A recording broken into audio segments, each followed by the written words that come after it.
Welcome, everybody. My name is Chris Schnick. I'm Dean of Arts and Sciences. So glad to see you all here on this lovely Friday afternoon. It really is an awesome day. I'm going to turn things over here to start to President Greg Peterson. Welcome, Greg. Thanks, Chris. Hi, everyone. Happy Friday.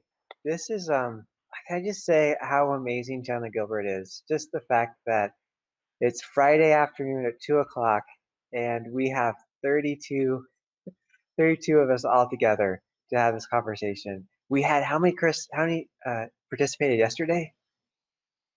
57. So it's just a large group of people to get this information. It's awesome.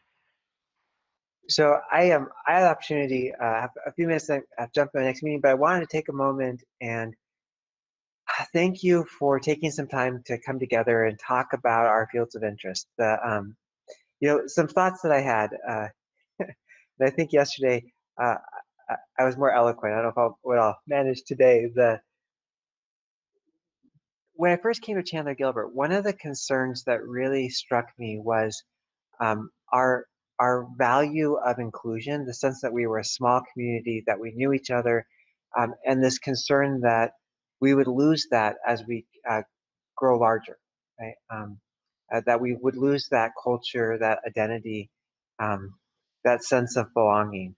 And so for me, as a district, as we brought on the Guided Pathways work and we started talking about fields of interest, for me, fields of interest really stood out as a way for us to continue that value, to create those spaces where students were connected to faculty, where there was that sense of belonging, of community, regardless of our size. As we think through those experiences that we want students to have. So for me, I saw this as an opportunity to really grow upon who Chandler-Gilbert is. The other piece is I was just talking to a couple of my friends the other day, and with our economy and looking for jobs,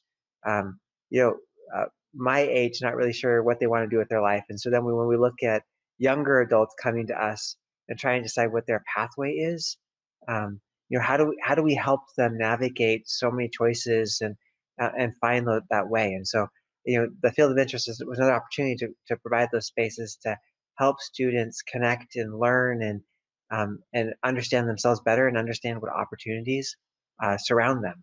So, I'm really excited for this conversation today. I really need to give a shout out to all of the amazing leaders doing in this work. So, and that would be our Guided Pathways chairs that you'll hear from today. That will be some of our amazing faculty doing work. So yesterday I didn't give a call out to David or Mary and the work of the contextualized. So shout out to them today for that. This just feels like us. It just feels like a great space for us to continue to expand who we are and what we value. So I'm excited to see where we go with this, and want to thank you again for being a part of this conversation.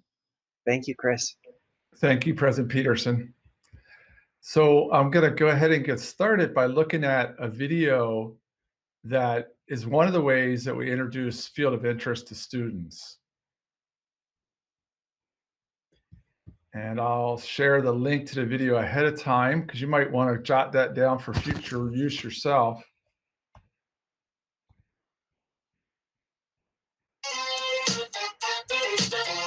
Ready for college but not sure what to major in? We've got you covered because we have fields of interest. Fields of interest help you narrow your path, save you time and money, and help you connect to your learning community. At Maricopa Community Colleges, we have 9 fields of interest for you to choose from. For example, if you love learning and want to help students discover their potential, our education field of interest is for you. Behavioral science and human services. This field of interest is for people who are motivated to help their community and improve the lives of those in need. Professionals in this field typically work with community members to identify problems and create solutions. Applied technology. This field of interest gives you the hands-on skills you need to design, develop, or repair high-tech equipment and processes. Culture and society. This area focuses on acquiring a deep understanding of humanity, society, and human expression. These programs foster critical thinking and create flexible problem solvers. Science, technology, engineering, and mathematics. If you want to work in a lab, design electronics, play with numbers all day, or become a pharmacist or doctor, then the STEM field of interest might be right for you. Business, entrepreneurialism, and management. Following this career path can lead to careers of business, accounting, or even culinary studies. Computer and information technology.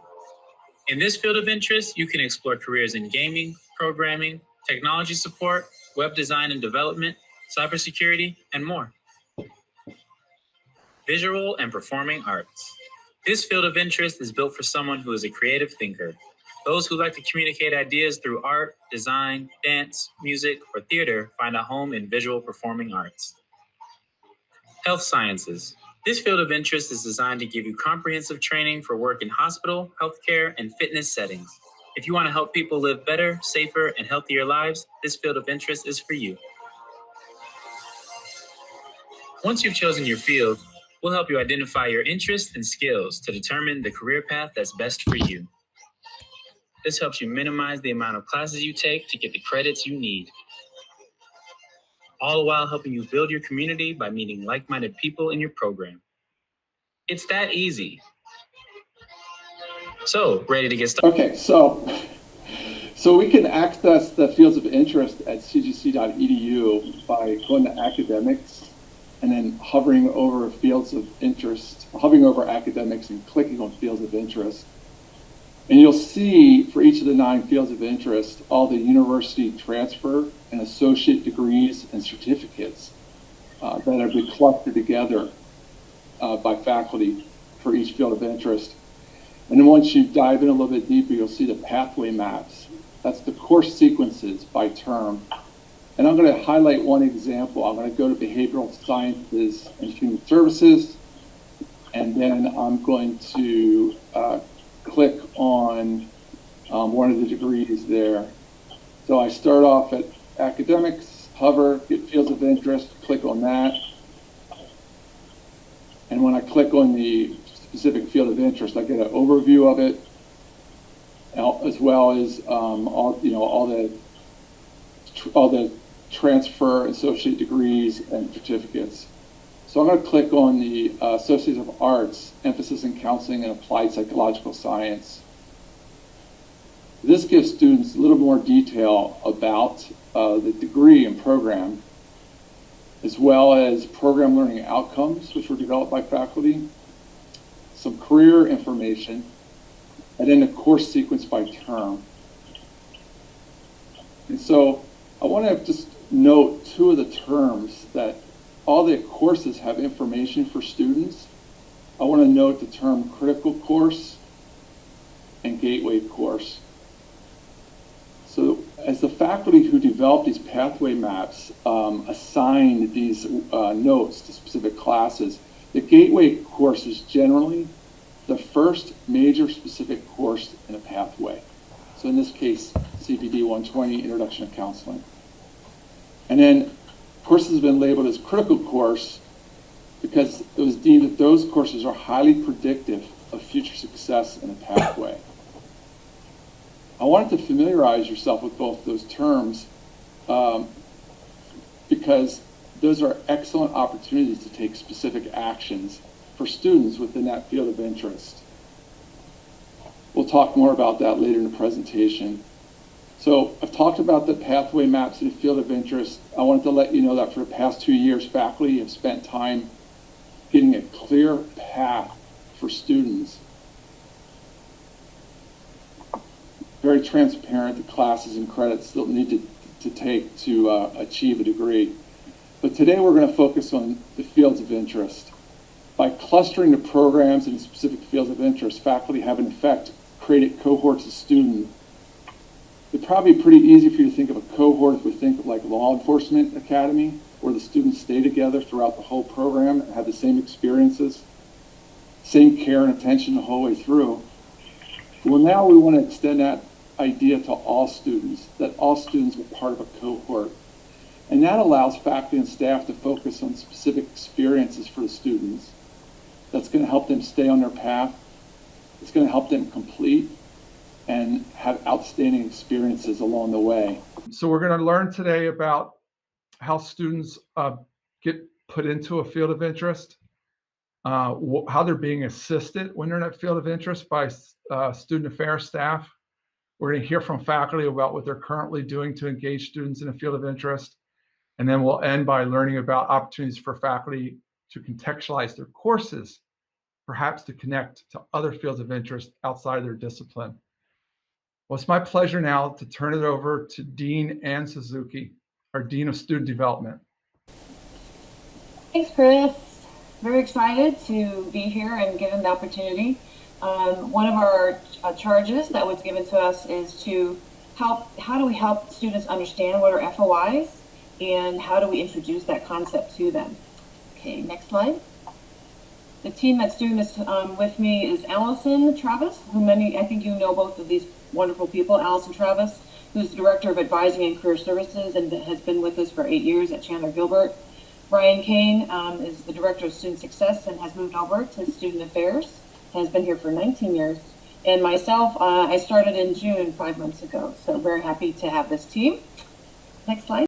So the CARE team is really a peer mentor, faculty member, and an advisor or an analyst. And how do we gear all these groups into one team? So this year we have, or actually this year, last 2 months, Allison was able to get students into cohorts, assign her analyst into an FOI, and then working with Ryan's team, assigning a peer mentor with an analyst. And then hopefully we'll be able to work and engage with some faculty as well. And you'll see how much great work they're already doing, but we love to work with more faculty to help every student get this wonderful experience of a CARE team. So next, Allison and Ryan will be talking to you about what they've done. Particularly remember that this has just been a couple months, like even just a few weeks of putting students a manual process. Since we don't have the technology to do this easily, Allison's going to talk to you about that, but it's a manual process, so it's brand new, and we're learning and building, but very excited with this great work. All right, let's hand it over to Allison. Hi, everyone. My name is Allison Travis. I'm the Director of Academic Advisement and Career Services, and I'm excited to be with you today. Definitely excited to talk about some of the great work my team has been doing. And they've just been so innovative because, like Dean Suzuki said, a lot of this stuff isn't built into the technologies we have, but we are improving on a lot of the technologies. Rapid, COVID into that, and it's just been really amazing what we've accomplished already. We're really excited about guided pathways, and we're already seeing really great outcomes. So to get started, some of the things that we've done so far is we kind of revamped our Coyote kickoff, and that's the first initial advisement session that a student who's new to college would have. We were able to integrate a career assessment using the interest profiler. So we have students take that ahead of time and then just discuss it in broad terms with an advisor. That is how we kind of introduced the concept of an FOI and tried to relate what a field of interest would be, what our 9 field of interests are, hoping that students would also select a field of interest at that time. They're not held to having to, declare it if they're not comfortable. They can change their field of interest. It was really just to get them into a cohort initially. And so we'll have somebody reach out to them. We've incentivized them in some ways to select a field of interest because they'll get an assigned advisor. So that's kind of the carrot that we dangle. And most of them want to have that assigned advisor, so they have a connection. I think my team did a great job providing that connection remotely. We made sure that all the students had our email addresses. I know my team was just kind of overwhelmed with emails from new to college students trying to figure out how to get started remotely. So we also had a lot of help from the enrollment services team. So recruitment, admissions, financial aid, all of them. We did enrollment nudges for really the first time, where we would see where a student maybe had stopped in the process and was able to reach out to them and make sure that they knew what their next step was before they even got to kickoff. So we've been refining that as we go. We also piloted a group contextualized kickoff. Christina Mason did that with our business field of interest, and we had about 8 students that did a group advising session, which is really great. It's a very difficult thing to do when people have different starting points, but she did a great job. And then this semester, we're introducing Canvas as our main platform for Coyote Kickoff. So students are getting introduced to Canvas right away. So hopefully they don't have so much of a learning curve and they get to know it. That also was done by the recruitment team and my team. So we're excited to see how that goes. We've also done some appointments and technology upgrades, if you will. Before we were a walk-in system, which was not great for students who really needed us really quickly. So we have appointments now through Cranium Cafe. We also just launched our Cranium Cafe appointments with Career Services as of Wednesday. So that's already going well too. So please refer students to Advisement's website or Careers website to get appointments with us. We have our new websites. Everybody got new websites July 1, so we're working with those and providing different information. We also got to present our pathway maps, and that's what Chris showed you earlier, that term by term sequence. So at minimum, students could look at that to know, get an idea of what they'll be taking. My team also made some videos when we had to do Coyote Kickoff remotely. We realized we needed some how-to videos, and we've been anxious to do those in the past anyway, so we've been really implementing new creative ideas, and my staff was amazing at figuring out how to do all of that because I'm not that great at it. We also have live enrollment support chat room. Again, if you're talking with students who are having trouble with registering, that's a quick connection they can make through our website, cgc.edu. In the top right-hand corner, it'll say live enrollment support. Really any registration question, recruitment staff, as well as other enrollment services and advisors are all working now every day from 9 to 4. And I said every day we are open, I'm sorry. We are gonna be piloting the Pipeline AZ, the new career tool that district adopted. We're one of the new piloting schools here, so we're excited to do that. Our career team also has done 3 career fairs virtually. They're teaming up with the district as a whole career council. We've done 2 that are more FOI based, and then 1 that was a little bit broader for part-time work. We've also provided some virtual resume workshops. We really want to see those numbers go up, so we're working with marketing and probably trying to do some more outreach for students to know about it. Okay, so assigned advising. In kickoff, they chose their FOI really based on what major they were pursuing or degree they were pursuing. And so that helped us then get an idea of the cohort for each. We tracked even the undecided students who really just, some of them were deciding between 2 different FOIs, or some of them just really had no idea. So we made sure that they didn't feel pressured to choose something, but we are tracking them, and we will have career services reaching out to them, check on them, see if they need any referrals to counseling, or if we can help them in careers. We formed our care teams with our peer mentors, and that has really grown. That relationship has been great for our team to really connect with a different way of communicating with students and understanding the student experience. Our larger FOIs have more than 1 advisor assigned, so they're splitting caseloads. We definitely have a very large business, STEM, behavioral science, health sciences. Those are our big ones. So there's a team that works together on those. And about 1,400 students were assigned in SIS.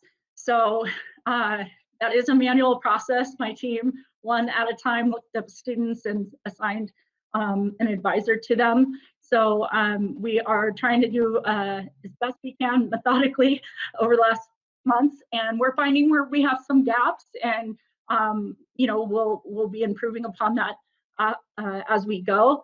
I presented yesterday, and we had some great feedback from faculty that I was able to work with them to figure out one of those larger gaps that we were able to get addressed.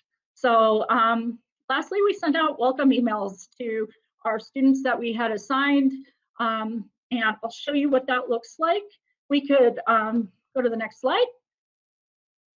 All right, so who is my advisor? So these 1,400 students should be able to look into their student center, and right here in that program advisor section that's circled, see who their assigned advisor is. That's Monica Milton.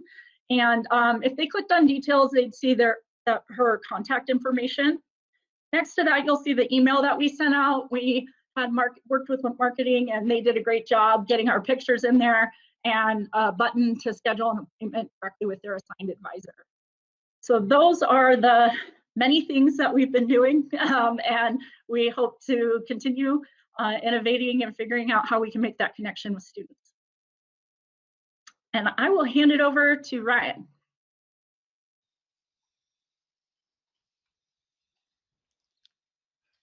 Hi, everyone. So nice to see so many of you. I feel like it's been forever. Well, I want to update you on where we are with our peer mentor program. As of last spring, we were mentoring in reading and writing classes only. And over the summer, we managed what I consider to be one of my biggest professional challenges, to make a transition back into student affairs and move the mentors into a new modality, not just online through COVID, but outreach through the student affairs unit. And I think we've done a fantastic job moving them through. In a very short amount of time, we managed to nearly triple the amount of peer mentors that we have on staff. We're up to 13 at this time. And these are students or current Chandler-Gilbert students or recent Chandler-Gilbert graduates currently attending one of our university transfer partners. And their sole job as peer mentors is to really help our first-time college students navigate what we all know can be that challenging aspect of the first year. And so right now we have 13. We have them all assigned to fields of interest. Some of the larger FOIs, as Allison mentioned, have more than one peer mentor, but they're assigned to a field of interest, they're assigned to analysts, or they're assigned to work with career services for our students who are undecided. And currently, I'm overseeing the program, and my colleague Bethany Monsivais, who is a supervisor of testing, is also providing support to the program. So you can reach out to either one of us if you have questions.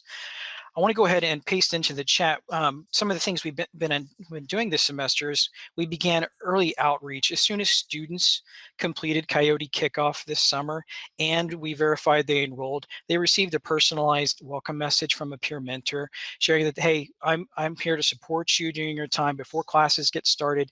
Here's what we're doing to help you be successful. So we were an early adopter of Cranium Cafe. The mentors all use the Cranium Cafe video appointments or live chat. And we have a newly established web presence. And I just pasted in the web address into the chat bar. But our current Chandler-Gilbert students can navigate to this website. All their Cranium Cafe cards for the mentors, consider these like virtual or digital business cards.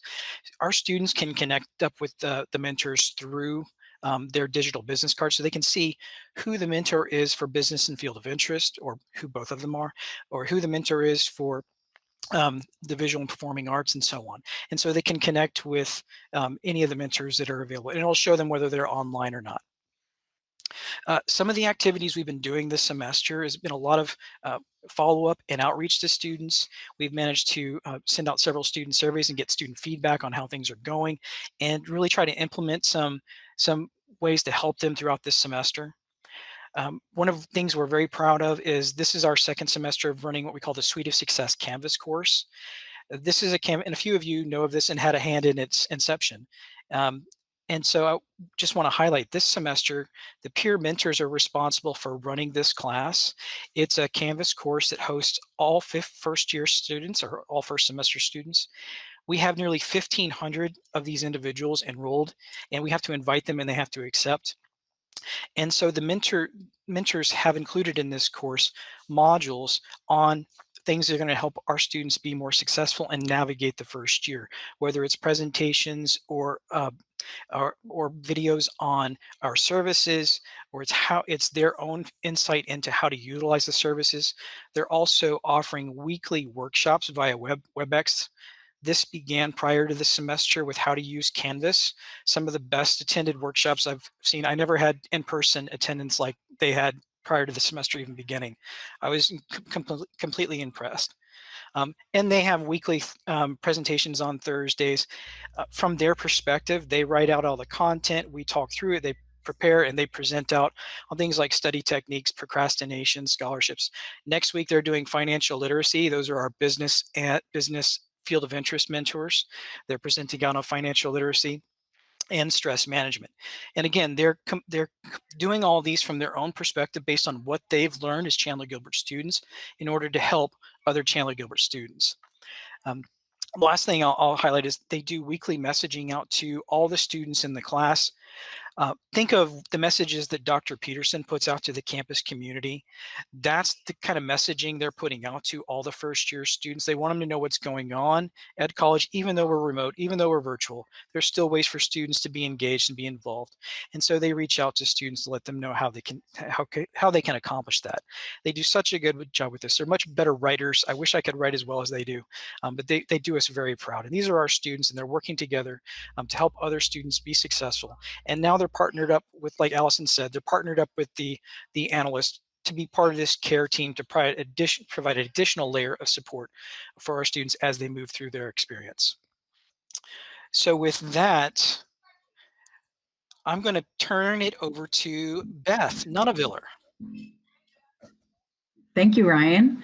Amazing what our student services and our peer mentors are really, really good. So now I'm going to talk kind of what faculty can do within Canvas, our Canvas sites. So today, in the business field of interest this fall, we did a pilot for a Canvas shell this fall, and we did some activities along the way, and it's been pretty successful. So I'm going to share what we've done in the business field of interest, and then you can kind of, have opportunities to design your Canvas shell or, be involved in that some way.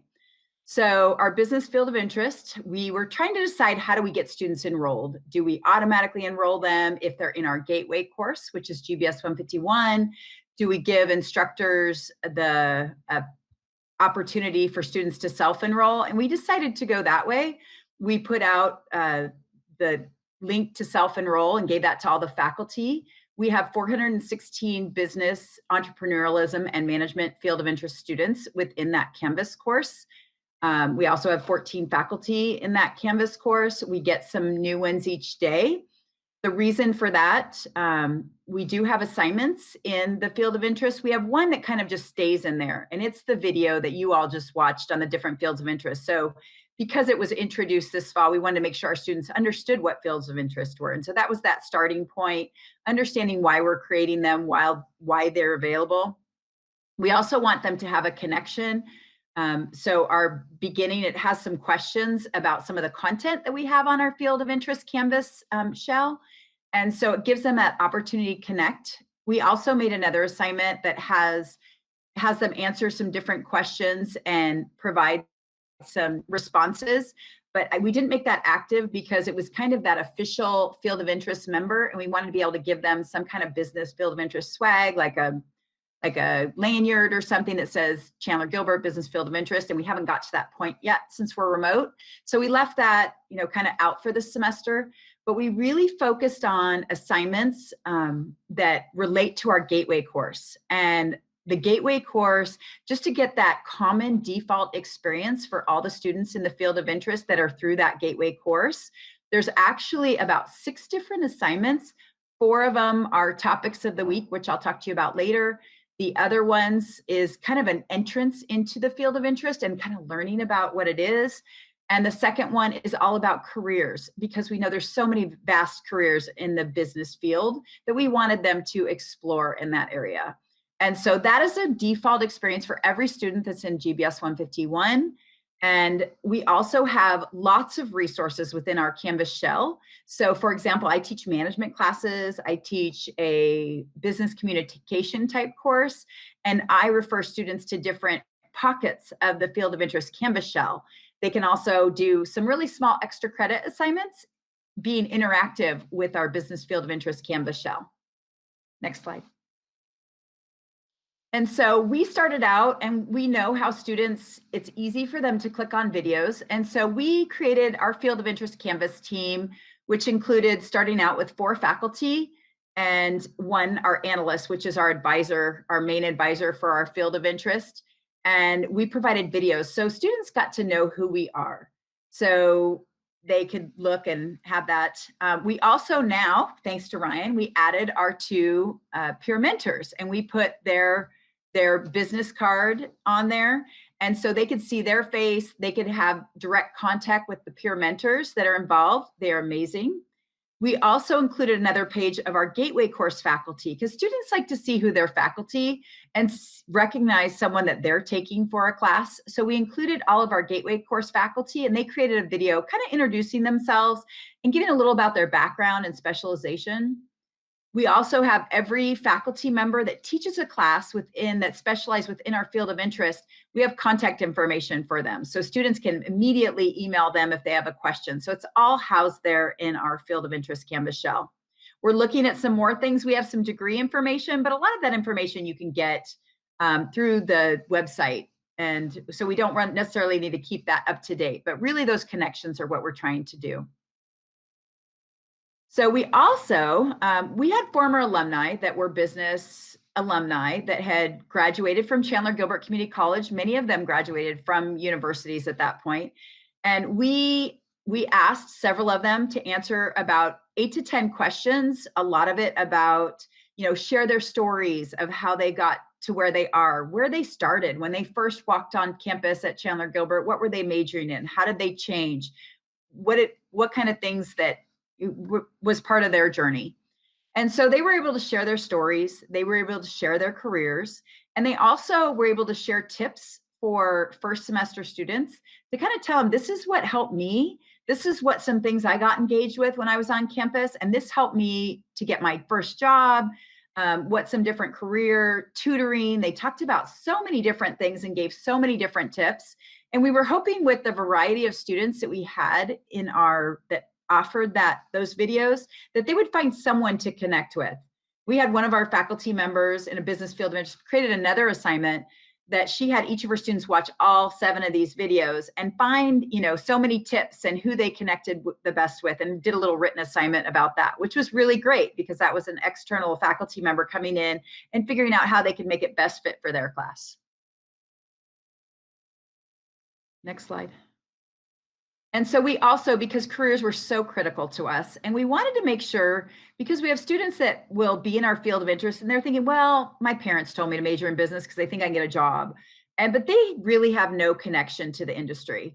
And what are all the careers that they can do? And so we really thought it was important to have a module that was all about connecting to your career, make sure you're finding your fit. Is business the right area for you? Can you find an area that is a good fit for you? And so I selected several of the major areas of interest for business majors, and I put different videos, and they talked about, okay, what's the education that's required to get this career? What's the personality fit for this career? This career, if you like working with this is what you would do. These are some expectations once you're on this job. What are you doing every day as a part of this career? And so it gave them some information, and a lot of the faculty have said how much that has helped, especially a lot of their undecided business students, or even undecided students already that are kind of been put in this field of interest. And they get to explore, because there's so many different areas that they could go into that they can get an idea.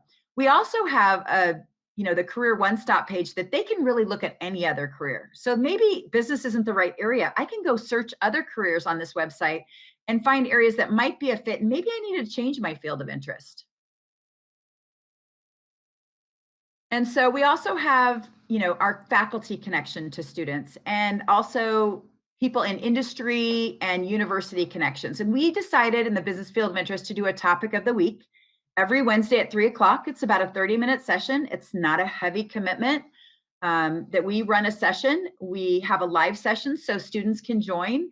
We've had anywhere from 2 to 3 students to 17 students actually join the live session. But we have so many students because the Intro to Business class required is an assignment that they watch for topic of the week and they, do a little bit of reflection on it. And so that's one of our gateway course kind of default experiences. So we had an introduction of all of us on the team talking about what the topic of the week is, what are the different topics of the week we're going to host. And so within our Canvas class, we recorded it. We have all the links to the various topics of the week. So if I'm a student and I look and I go, oh, I'm kind of interested in social media marketing and LinkedIn, I can click and watch that one as a recorded message. So they're available to students. We had, and students will go on there and can watch them at any time. But we do have several live students too, which makes it great too, because they can interact. And so a little bit more on our topic of the week, which is on the next slide. So for example, Matt Fisher is not part of our specific field of interest team, but he was willing to come on and do a half-hour field of topic of the week session with us, talking about online learning, all the resources that are available on campus with the tutoring and all the online resources that are available, in addition to how to be an online student and to work with your faculty member. And so he did a great 30-minute presentation on that for our students. We had Krista Fabric, which she is an adjunct faculty member for us that teaches some of our social media marketing. She talked about LinkedIn with our students, taught students how to start a LinkedIn. We also had, all of our field of interest team members did presentations. I did on business, Lisa did on entrepreneurship and the new Big Pitch event. Nikki did it more on social media marketing with Krista. And so we've had a lot of engagement from our faculty in this area. We also had a great session with our peer mentors, and they just kind of talked about being students and getting through it. And they talked about the Suite of Success course that Ryan had mentioned before. It was so good. And they connect so well with our students because they're so close, and they were just recently where these students are now. And then we also have a career panel. So that was an hour-long session where we had people from industry come in. And that was one of the major assignments. That was that connection, that career assignment. So all the students had to watch the career panel, and they also had to look at the career page videos and try to find it so they could write their essays for their GBS 151 class. And so that was an excellent, that had our most students attending, which was the career. And we had some great people from industry that were presenting at that time. Everything from an FBI, that was accounting person, all the way to, sales and human resources and marketing. So it was great.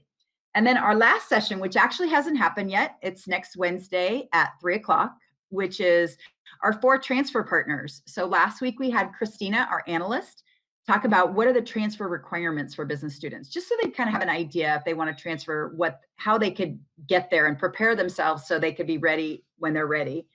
And so we have the 4 universities, and they're not going to talk about what it takes to get in. They're going to talk about the cool things that their universities offer, why students should come to their universities, and really just that exposure to our universities. And then it gives our students the contact. They're all going to provide their contact information, so they have a direct one-on-one contact through our field of interest course. So anyway, that is lots of stuff that we're doing. Your Canvas shell may look different, but we're just kind of showing how faculty can be engaged, because that's what we are looking for as faculty, is to figure out how we can be engaged in our field of interest Canvas shell. Thanks. And now I will pass it over to Mary. Thanks, Beth. It's incredible to me what you guys are doing. So just kudos for business. That's absolutely incredible. And I don't know about all of you, but what I keep thinking about as I'm listening to this presentation is just the word over and over and over again is connection. The connection that students are making from the minute they walk in the door, for the experience they have while they're here, and then the connection that they're going to make as they walk across that stage, which I think is just incredible. So what we're going to talk about today, David Finley and I, is how we can transcend just a field of interest for those of us who teach in general education courses, how we can make connections as well with our field of interests that we, you know, because as a general education courses that we teach, we pretty much infiltrate every field of interest. So we can also make connections in our disciplines as well, while working with faculty in those fields of interest. So that's what we're going to be talking about today. So this word that you're going to be hearing David and I talk about is contextualization. And that's just kind of a big word for those of us who teach gen ed courses, is taking the skills that our students are learning in communication, in reading, in writing, in math, in numerical skills, and in literacy, and taking those and focusing them into areas that are relevant to students and their fields of interest. And so I'm going to kind of go back to, I'm just going to read something. When Chris was talking about program learning outcomes, and he was in the Associate of Arts with the emphasis in counseling and applied psychological science. If you guys go in there and look at those fields of interests and look at the programs, you'll see program learning outcomes. And when we were creating pathways and doing pathway mapping, when we were creating program learning outcomes, I'm going to say nearly everyone, I don't want to say all of them, but you're going to hear a program learning outcome like this: demonstrate use of oral, written, and interpersonal communication and basic helping skills needed within the blank field. So for this one, it's within the counseling field. And so what this shows us is that we who teach gen ed courses can actually infuse those skills that the students need to learn within our courses, while we make connections with faculty in those disciplines and fields of interest. So think about it this way: as gen ed faculty, you are more than likely going to support a field of interest that is different than your field of interest. So of course, you're going to support your own field of interest. So for English and reading, we are in culture and society. I think comm is in there as well. But we are also going to support all of the other fields of interest too, because our courses are all throughout there.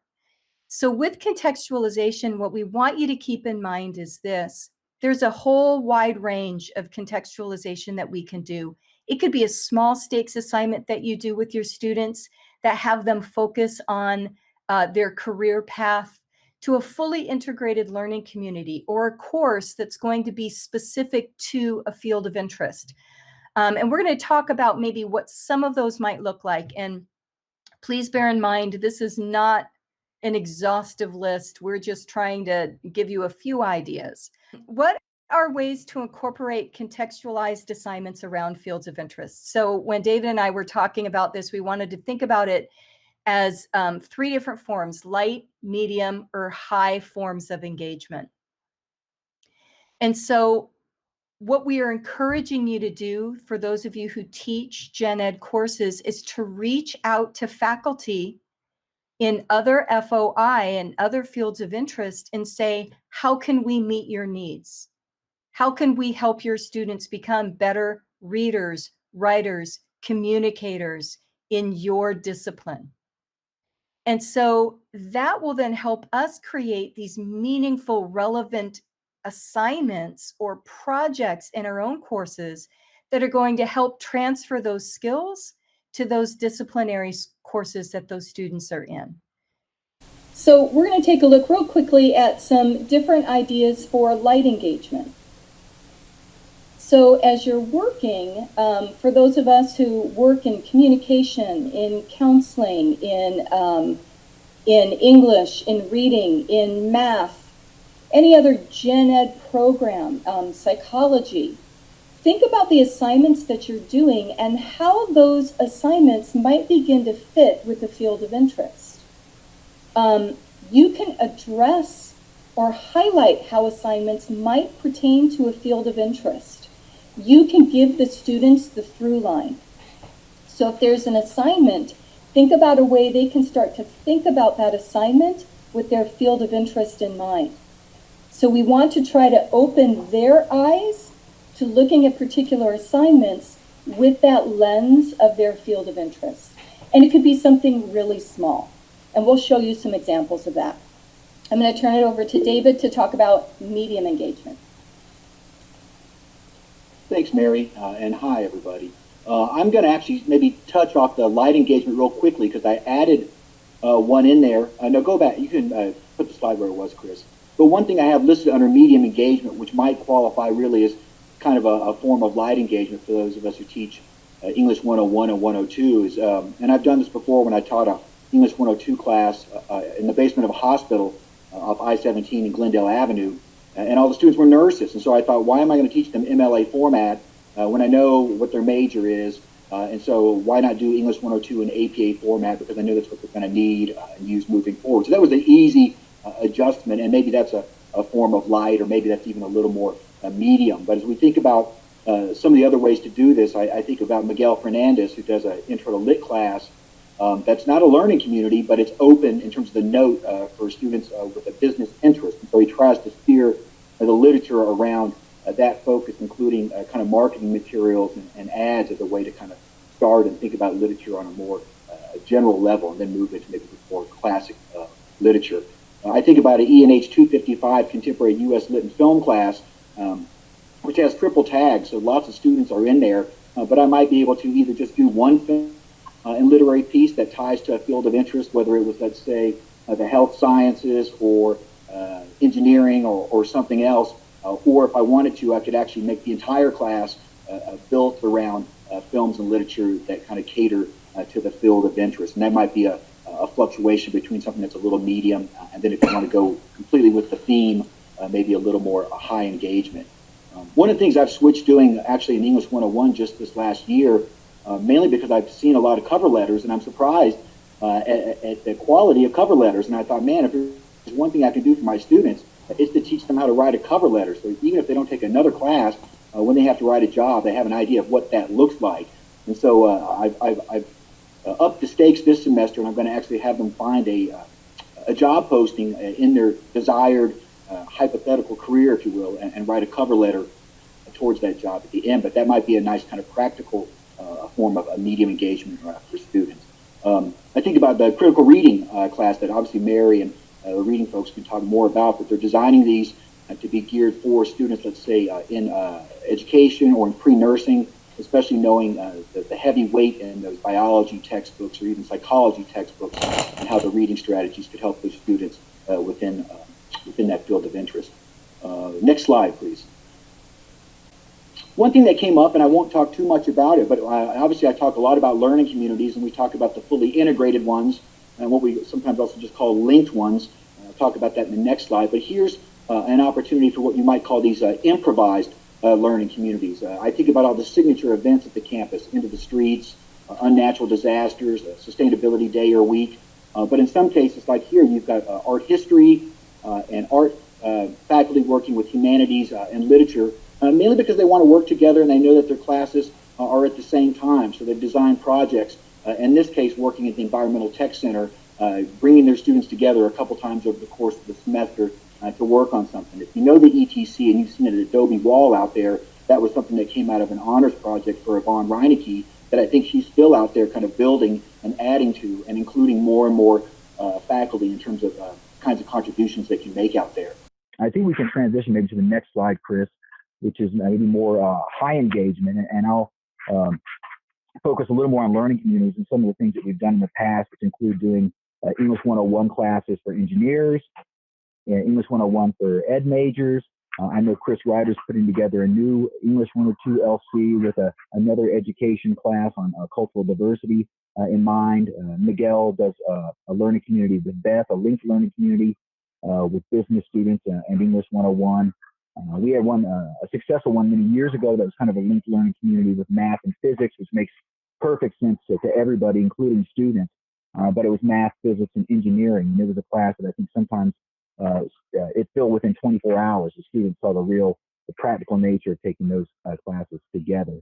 Another thing that reading is working on is these kind of 1 credit reading 100 LL classes that are going to be attached to courses. Once again, I might, without reading their minds, and Mary can chime in, those heavy content classes that, let's say, a pre-nursing student might have with biology and psychology. And you might think about it as part of those suites of support as something that we've been talking about around the district for a while. So those were just, like I said, some brainstorming that Mary and I had together. And I know that most of mine is a bias towards learning communities or the high impact practices. So we're definitely open to those, whether they're fully integrated and team taught or linked around a particular assignment, or even these improvised learning communities that we've been encouraging. So I will leave it at that and pass it back to Dean Schnick. One of the things one of the goals for today's session is just for all faculty to be a resource for students, to know which field of interest or discipline is in, know which degrees and programs and fields of interest that the courses you teach support. Look for a follow-up email from me with a sort of a how-to, so you can see where your course fits with all the fields of interest that are out there. I'll send that out in a follow-up email. Also, we'll make sure you get the information about who your analysts and peer mentors are, so that you can refer students to them specifically for your discipline, your field of interest. Some more ideas that you heard today is you could certainly, starting in January, we're going to have a Canvas shell for each field of interest. You're welcome to submit content to that. You're welcome to get involved even more than that and design the engagement activities like Beth spoke about for GBS 150, the activities around careers, the career panel activity. So you can help design those, you can help participate in the field of interest with students, interact with them through that Canvas shell. Another approach is to contextualize your course for a field of interest. Mary's right. We have a lot of faculty that are doing this work already, so you can talk to your colleagues in your disciplines. But of course, you can reach out to Chris Ryder and David Finley, the chair of the Learning Committee. They can assist you with that. At this time, I'd like to turn it over to allow you to ask questions. I'm going to stop sharing my screen so we can see you, so I can see you and see the chat. We'll steer the questions to the best people as well. So what questions do you have?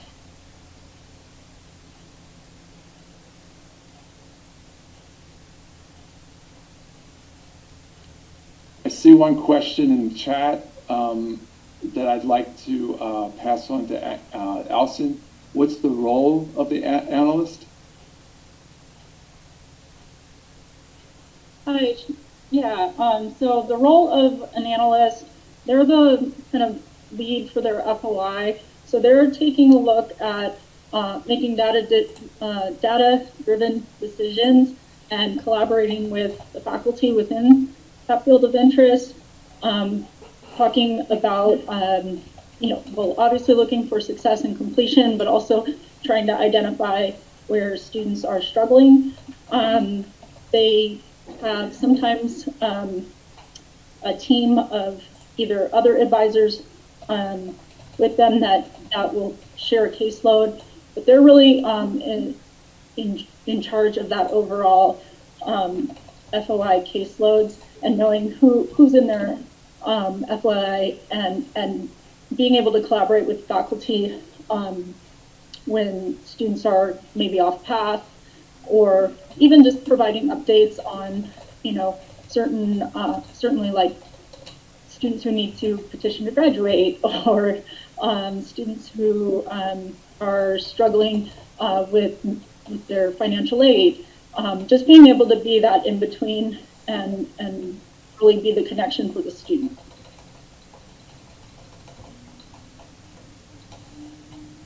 What other questions or comments in your mind?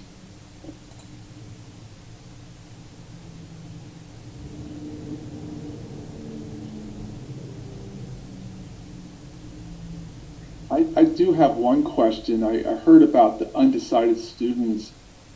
Could you give us an idea how many of our students are undecided and how we'll follow up with undecided students? Yeah, so this is in reference to just the students who went through Coyote Kickoff. So we probably have more undecided students than what we were able to capture, but the students that went through Coyote Kickoff were introduced to fields of interest and also did an interest profiler. They were either deciding between a couple fields of interest, or they were just completely, I don't know, I don't have a clue. We're gonna have our career services team follow up with them, send them emails similar to the welcome email you saw for the field of interest and introducing the advisor. But we'll have opportunity for them to make an appointment. We'll also have the ability to refer to counseling for more in-depth career counseling.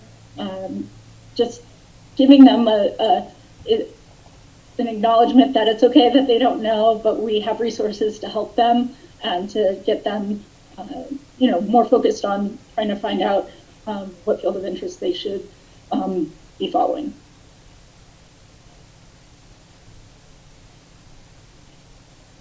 Thank you, Allison. Thank you very much.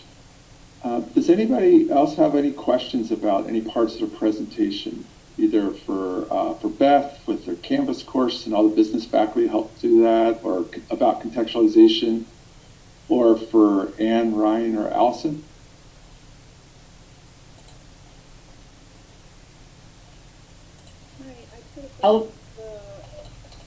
In the chat about the Canvas shell is there one for undecided students so that they have some sense of the community in the same way that the FOI students have, or do they just join the shells for FOIs that they think they might be interested in? I'll address that one specifically. Just kind of working with our NCII team, they really focused on having students identify somewhere that they might think they're going to join, or just to try to get a taste of one of the areas. They said that the success rate was much higher than to label themselves as undecided.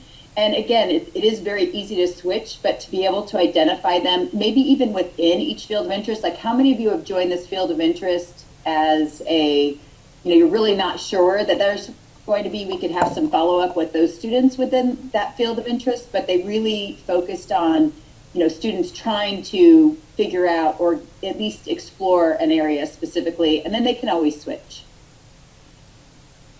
And so you're seeing all those students because they're enrolled in the gateway classes, Beth, or how are you seeing sort of undecided business students?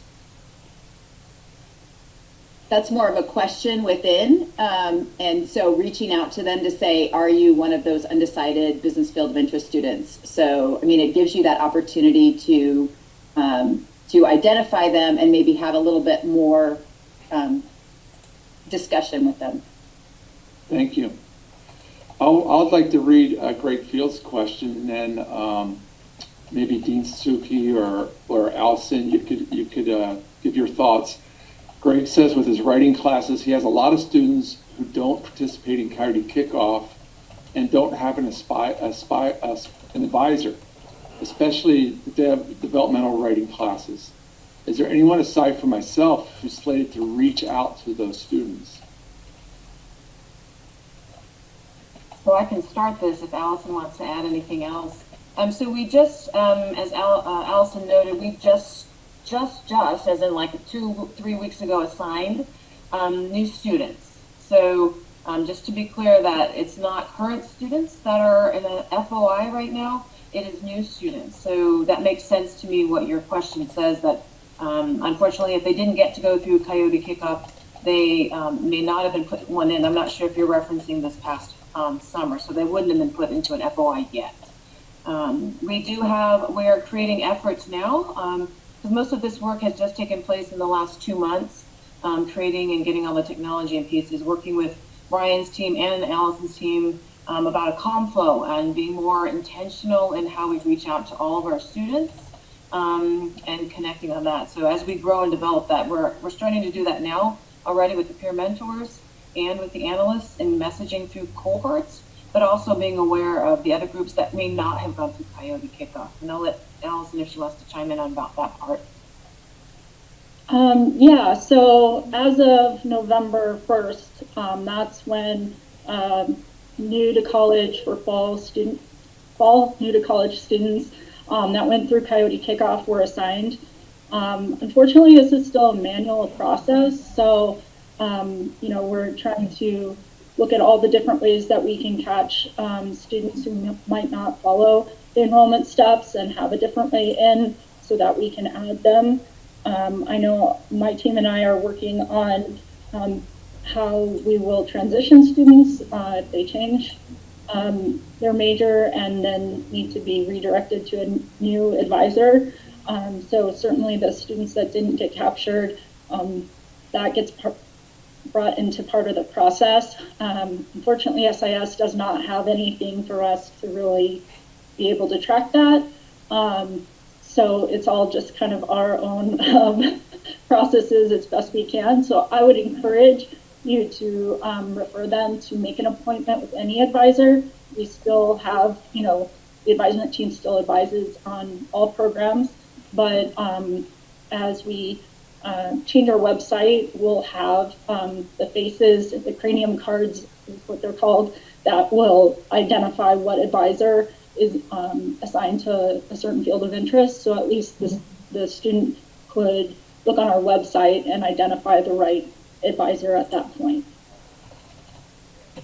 Thank you, Dan and Allison. I wanted to notice Kathy Hunter's comment. I found students have narrowed down their business specializations based on the videos in the field of interest Canvas page. That sounds like it's really successful with the faculty and then the career panel and then the student videos. There's lots of resources that are there that then allow instructors to design an assignment about going to the pages and viewing them and doing work with that. I see one question here. What do you propose as our next step for those in diverse fields of interest to create Canvas courses? Will there be an opportunity for meetings set up for fields of interest? Yes. So hopefully when everyone comes back in January, we'll have a Canvas shell created for each of the fields of interest. Between now and January, between now and the end of the semester, I'm going to make several calls for interest for people who would like to participate in the Canvas shell for the fields of interest. So I'll send out emails just asking people if they'd like to gather and meet. But we'll set up those meetings in January and February to get things going then, because I know we all have a lot of work we're doing here at the end of the semester. So Alyssa, look for more communication on forming those groups of people that want to do the work, and know a blank Canvas shell will be set up. Yes, Marie, we'll send out a copy of the slides as well. So the presentation will be sent out as well as a recording if that works successfully. Chris, this is Belinda. I have a quick question, but before I ask the question, I just want to give a shout out and a thank you to all who presented today. This makes me feel so much better about fields of interest. So thank you. But my question is specifically to Ryan. Ryan, when we identify a student who we might think would make a great peer mentor, what's the process and what should we tell that student? You're in store for what if you want to be a peer mentor? Is journey of self-discovery too much to ask? No, I'm Sir, teasing. don't abstract me. Hello, dear. Sorry, I miss you, Dr. B. I think, number one, you could probably refer that individual to me, and I could let them know the current process, and I could give them more information about how to apply for a position at that time. All the positions are posted through the HR office. We do have a limit on how many positions we have during a particular semester, but I do want to encourage students who want to be a peer mentor to reach out and to learn more about how. Okay, so just a direct referral, yes? Yeah, that would work, absolutely. Okay. Thank you so much, everybody, for your time. It really is amazing, as Dr. Peterson said, how much is already going on at Chandler-Gilbert. And it's going to be nice to give everybody an opportunity to join the work Student Affairs is doing to have default experiences for all students. so that all students have these outstanding learning opportunities. Thank you again. Enjoy your wonderful weekend.